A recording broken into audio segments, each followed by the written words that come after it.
Hi, my name is W. Kiza, and welcome back to this series called Personal Finance Principles. Now, don't forget to like and to share these videos as we go along through this series. Now, in today's video, we're going to be taking a look at our personal budget. Now, remember, it's important that the money coming into your account must be balanced with the money going out of your account. And those four key cogs, once again, or the categories of our finances are investment, savings, expenses, and income. Now, when setting up a personal budget, the first step to budget your money is to write down how much money you take home after all deductions. In other words, how much salary is paid into your bank account at the end of each month. You then need to write down all your fixed expenses. These are expenses that you have very little control over, such as the amount of money spent on rent, food, school fees, transport costs, and so on. Next, you will record the expenses of the items that are not necessary to have, but which you would like to have, such as DSTV or Netflix, or going out and eating in restaurants. Now, these are considered as variable expenses. Finally, you can work out what is left over that you can save and invest.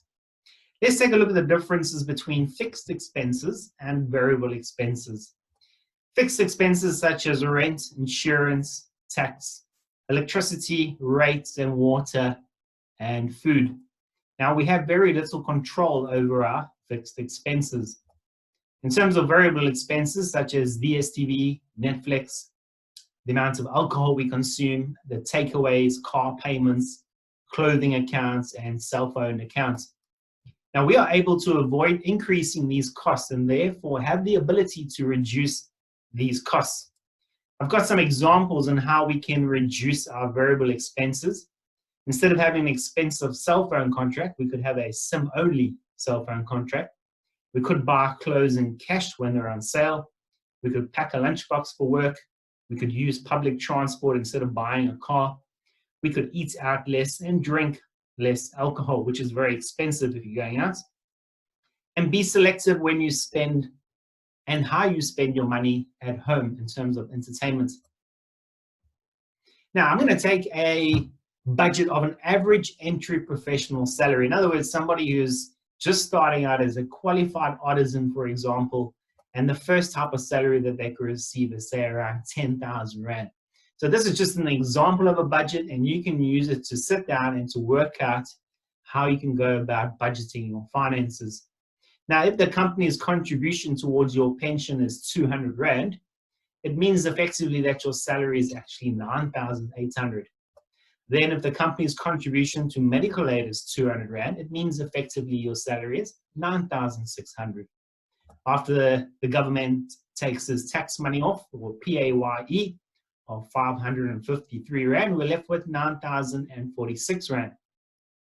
Your unemployment fund or your unemployment insurance fund of 100 Rand, and then your contribution towards your medical aid. Now, for example, if you're on the Key Care plan for Discovery, you're looking at about 914 Rand for the primary member. And then your contribution towards your pension, if you're contributing 1,000 Rand per month, it means effectively that the money coming into your bank account at the end of the month is 7,000 Rand and 32. Let's break it down and look at the expenses now. Our banking fees of 100 Rand. If we are studying part-time or distance learning while working full-time, for example, and you're spending 1,000 Rand on education per month, or alternatively, you're saving up so that you can study further, then it means that you've got 5,932 Rand left. After paying for food and groceries and toiletries of 2,000 Rand, you'll be left with 3,932. Then your transport costs, assuming they may be using public transport, that would be 1,400 Rand. And then paying any tithes or offering, depending on what your faith or your circumstances. Now, in terms of our variable expenses, which we do have control over, let's say you have a clothing account and you're paying 300 Rand a month towards your clothing account. Entertainment, in terms of going out and eating and drinking with friends and family, it means if you spend 1,000 Rand a month on that, you'd be left with 932 Rand. And then if you have a cell phone account of 300 Rand a month, it means that your money at the end of the month that you can use for saving and investing, you'll be left with 632 Rand and 50 cents. Now, I just want to show you a principle of how you can compare actual spending versus budgeted spending. Now, here I've got 4 empty aluminum tins, which we can get from our tin food, clean it out, store it somewhere, and we can give each tin a name if we like as well. Now, let's say, for example, we take a timeline from the 25th to the 25th of each month. In other words, from when we get paid to the next payday. Let's call this tin transport. Now, every time we spend money on transport, we will make sure we keep the receipt in that tin. Whenever we spend money on groceries, food, or toiletries, we take that receipt, we keep it, and we put it inside the tin.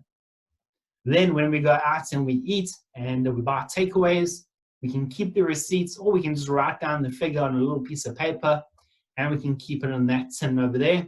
And then if we've got any unexpected expenses, we can also take note of that.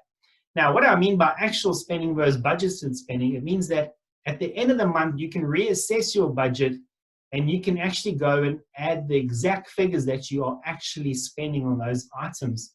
In other words, what are the variances in your budget and how can you go about and balancing out those figures again? Once again, thank you for watching for this series of videos. Don't forget to like and share and to subscribe to these videos.